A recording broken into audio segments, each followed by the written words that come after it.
Man, this news train is just not stopping today.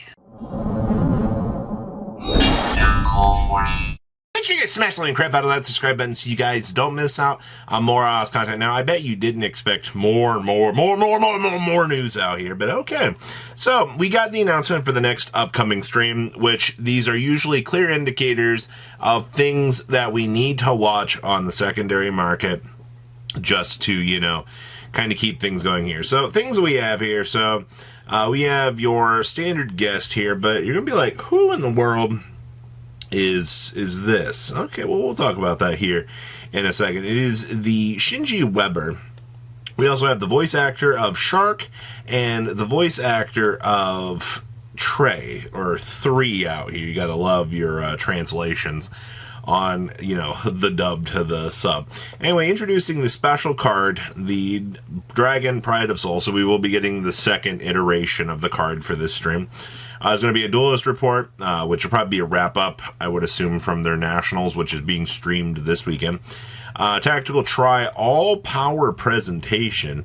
I'm wondering if this is where we're going to get the cards for these decks. The time of revolution has come.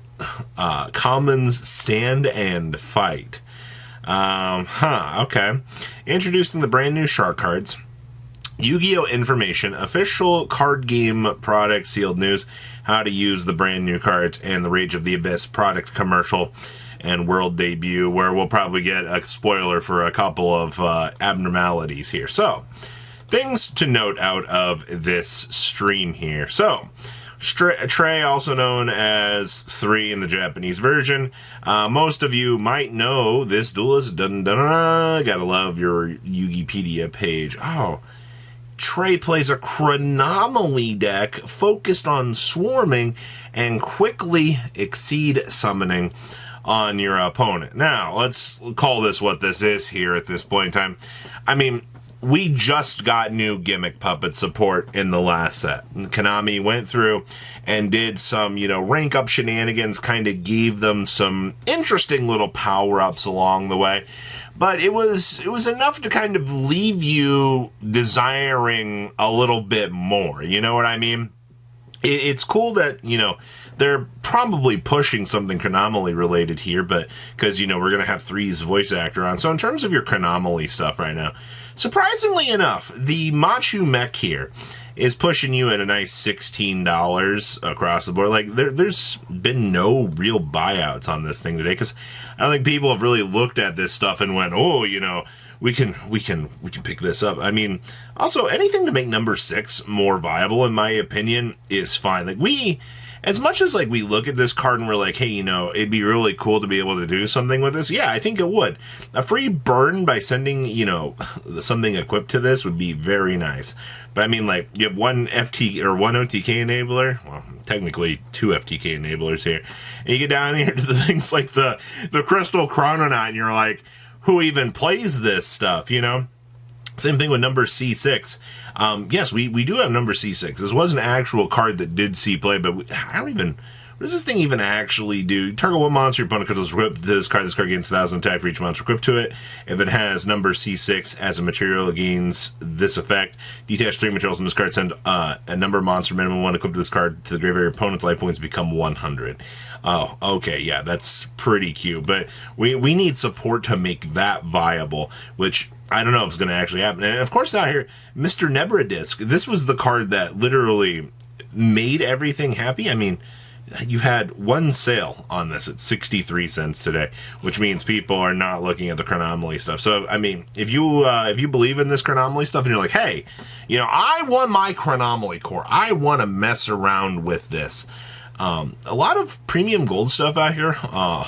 Then, of course, I mean, you have some really bad Chronomaly cards. I mean, like, some of these are so unplayable. And, of course, Babylon never really saw much play out here.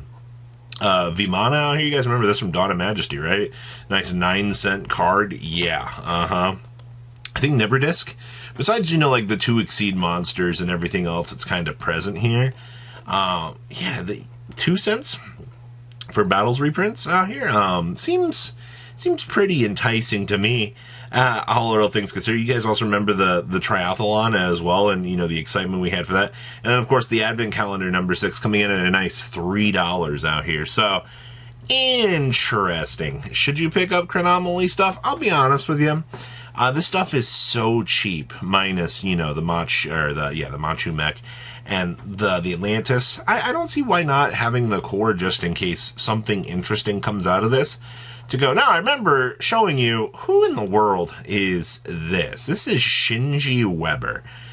This is the most filler character of filler characters I feel like we could have ever actually gotten, but this is kind of cool. So he's a common turbo duelist and a friend of Crow from Neo Domino City out here. Wow, the picture they have up here and the picture here do not do this any actual justice. So we scroll on down here. We reverse course up here.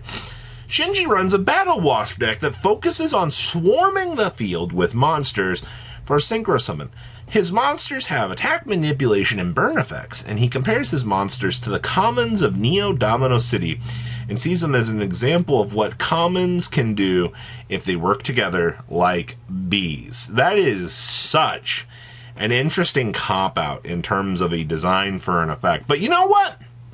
I gotta say, Battle Wasp being up here on the agenda. Okay, so what in the world in the Battle Wasp deck do you need to be worried about out here? Because you're probably like, Battle Wasp, like, what in the budget? So I can tell you, there have already been, somebody just bought 57 copies of Pin the Bullseye out here. People are looking at this right now and they're like, yeah, we're picking up. We're not risking the Battle Wasp stuff, which I'll be honest with you. I mean, hey, this 200 damage to your opponent for each Pin the Bullseye, so a free little burn damage on this, as is, the free little bee that we had, which was pretty cool. Sting, the 70-cent card now. Holy crap, you get him. You get him, Mr. Battle Wasp Sting the Poison. I did not expect to see you going on up. 64 cents. Somebody bought 3 at $1.99. Holy crap, man. People have been in here today. 12 at 60 cents. Somebody paid $11 on some? Okay. I mean, to get a playset, you do got to pay a little bit more. The fact that 98 cents plus $1.22 shipping, and you're looking about like $4 a playset now for these. Good stuff to the Battle Wasp Dome. I mean, so once you attribute another insect, target effect, monster opponent controls negate its effects till the end of this turn. This was actually pretty free in terms of things. Hama the Conquering Bow, not really too much to really expect out of this. I mean, Hama was what, like a 2 of out here. I mean, it is a free little ping your opponent for some damage. I'm very curious to know how we can power this up.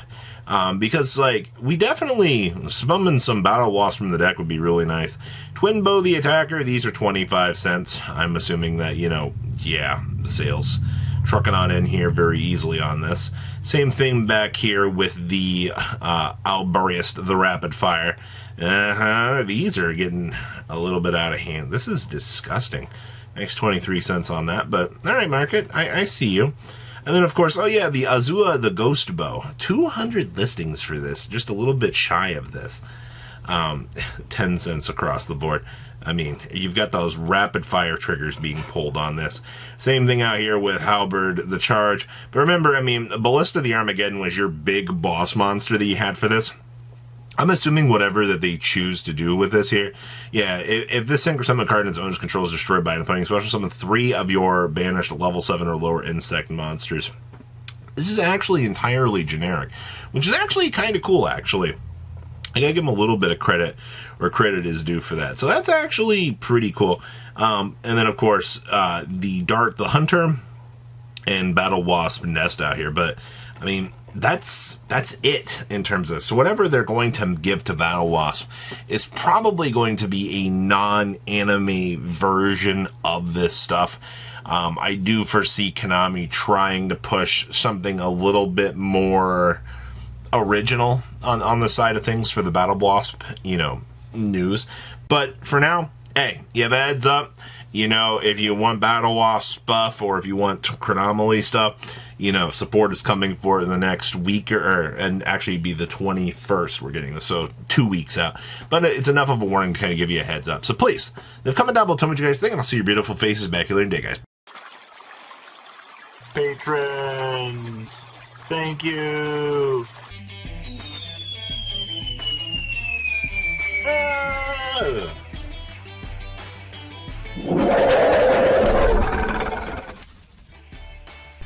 Thank you so much for watching. Check out these other videos.